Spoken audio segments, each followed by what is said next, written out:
I think one of the most challenging questions we hear today is all about how AI adoption is impeding organizations, and or what concerns should they possibly have with thinking about using and leveraging AI. One of the most challenging questions I think within the IT organizations is how to keep up with the constant demand of various devices, various types of technologies that our employees, our customers want to be able to use. And when we think about the AI adoption, it's forefront in everyone's mindsets. We're really trying to focus and fixate on general good practices with leveraging AI. Thoughtful approaches to what are the risks, what are the concerns with being able to leverage AI, and most importantly, how your users are going to be interacting with that service. So one of the biggest concerns I think most folks need to understand is more or less operating boundaries. What is permissible, what is accepted, and more importantly, what are the inherent risks with leveraging AIs? And I think when we think about that, it's very early in today's stage, today's adoption with AI. I think this is very reminiscent of the dot-com boom in the late 90s. Everything is possible under the sun with AI, but I think the most concerning thing is it is a data mechanism. Think of it as a data lake.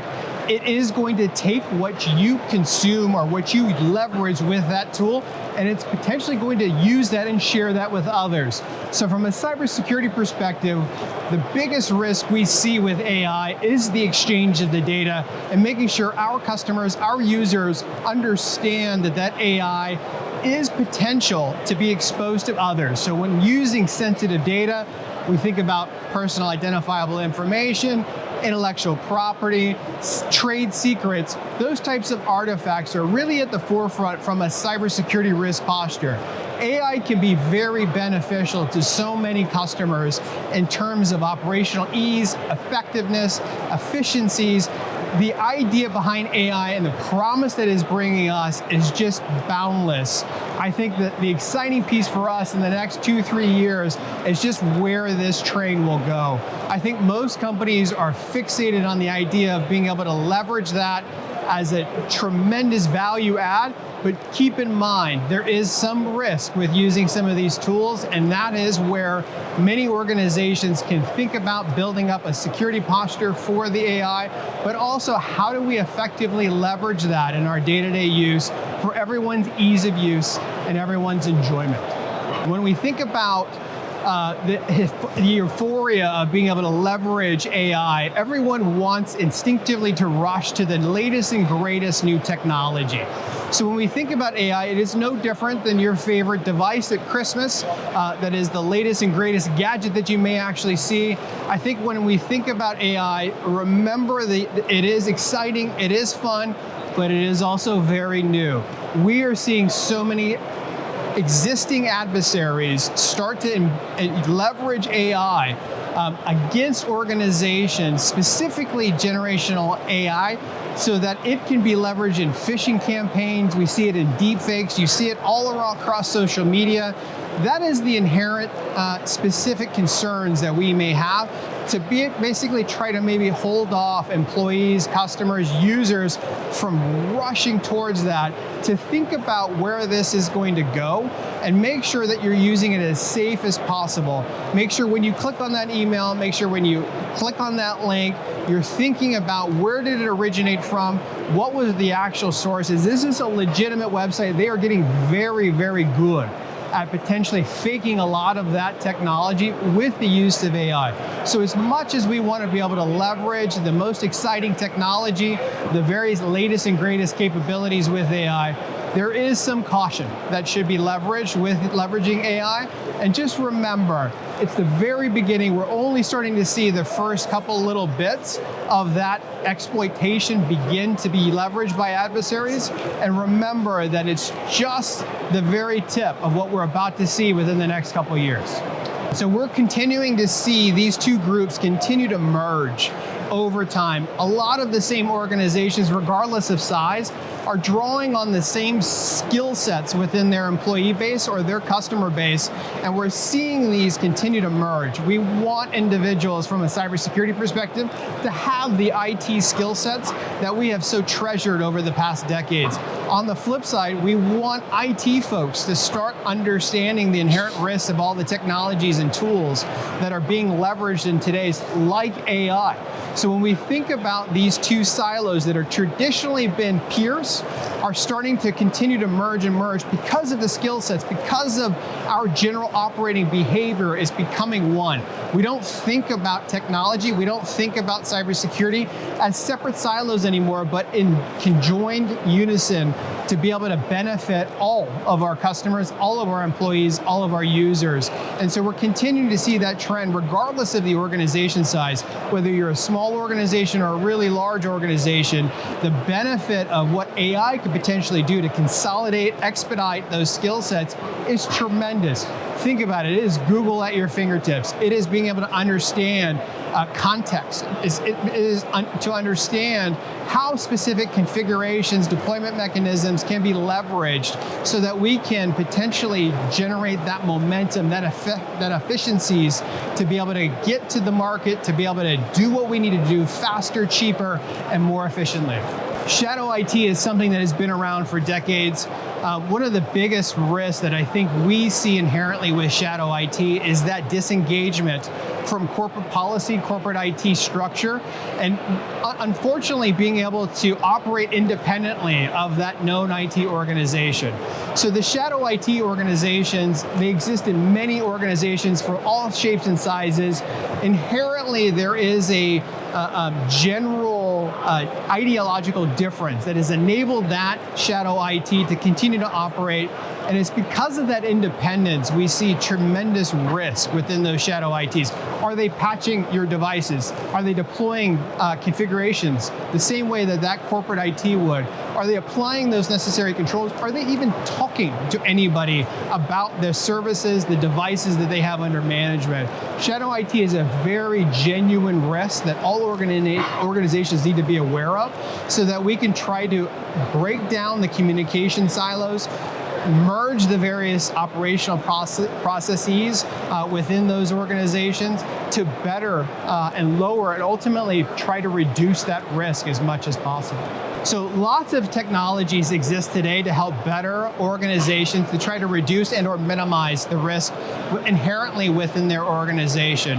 When we think about endpoints, why do we focus so much on endpoints? Why am I here today with you? We see over 80% of all breaches start with endpoints. It is a known fact the likelihood of a breach, a likelihood of a cybersecurity incident is going to occur on an endpoint. Why is that?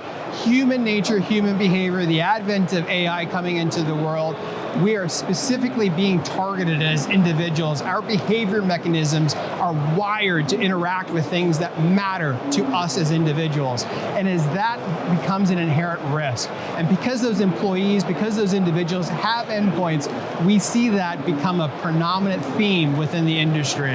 It is going to happen in your world, it's going to happen on your endpoint. There are so many technologies. A good RMM, a good endpoint management solution is critical for all organizations to have under wraps.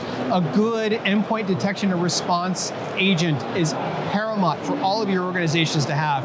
I cannot stress it enough.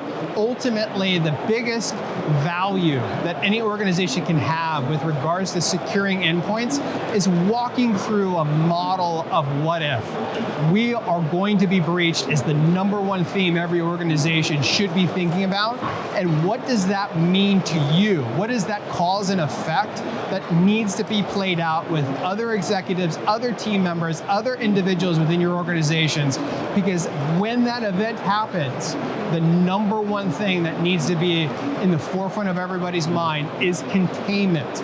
How do I stop the bleeding? How do I stop the actual event that is transpiring? And these tools can help us in a tremendous amount of ways to be able to mitigate and, more importantly, reduce the time it takes to contain the cybersecurity incident that you are feeling today. In today's modern age, every organization is facing the same problem. Employees are individuals. We want to be able to bring whatever tools and services that we are accustomed to, that we love, whether it's your favorite smartwatch, whether it's your favorite laptop, your pad, whatever device it might be, it increasingly demonstrates to IT organizations the ever-growing challenge of managing all of these devices under their management and direct control. The biggest risk we see in organizations is those endpoints. A great endpoint management tool, an RM tool like NinjaOne, is paramount for every organization to be able to leverage. A device that you can leverage singularly, a single stack. I know it sounds a little cliche, but that single pane of glass is really what most IT organizations are looking for, and especially cybersecurity professionals, so that we can try to understand what is our entire risk profile against the entire spectrum of our endpoints under management that we have to worry about day in and day out. There are so many great options out in the industry today. Highly encourage everybody to look at what is their preferred favorite. And if you haven't taken a look at NinjaOne, highly encourage you to take a look at that as well. What are the top challenges for the CISO in 2025? Great question. So many CISOs, I think, need to really be fixated on this cause and effect. What am I protecting and why does it matter?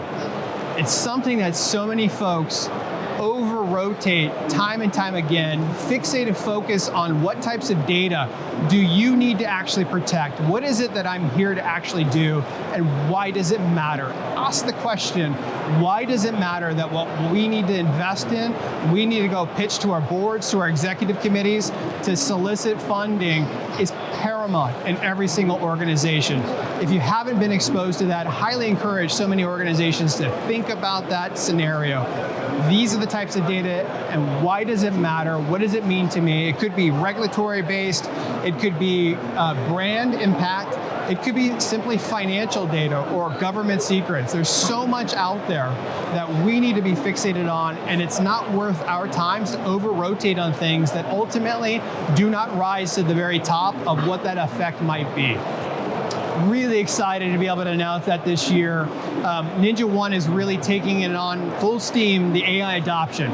We see ourselves being a major player in the endpoint management space.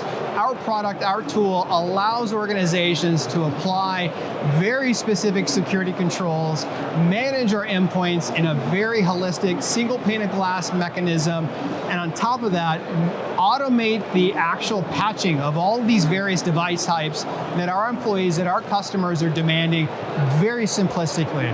One of the things that we've added this year is what we are very proud to announce this year is autonomous patching management.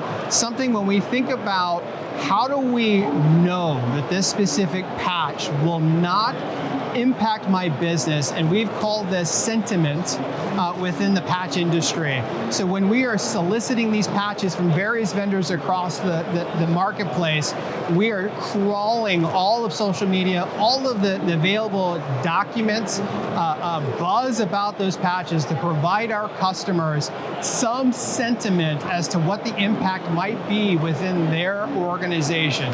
So you quickly understand, based off of a very simplistic scale, what is the likelihood of this patch causing a disruption to our business, our world, and can we safely, efficiently, and quickly apply that patch and reduce our risk holistically?